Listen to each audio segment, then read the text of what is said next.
Sebuah insiden mengerikan terjadi di kota Beersheba, Israel setelah sebuah rudal balistik yang diluncurkan dari Iran menghantam sebuah gedung apartemen di pusat kota.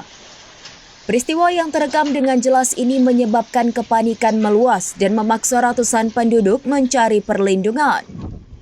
Rudal tersebut yang diyakini berasal dari Iran jatuh di area permukiman padat di bagian selatan Israel. Akibatnya sebuah bangunan tinggi di jantung kota Beersheba mengalami kerusakan signifikan. Ledakan dahsyat yang menyertainya dilaporkan terdengar hingga radius ratusan kilometer. Rekaman yang beredar di berbagai platform media sosial menunjukkan kobaran api besar melalap bagian dasar gedung apartemen tak lama setelah serangan terjadi. Download Tribun X sekarang, menghadirkan lokal menjadi Indonesia.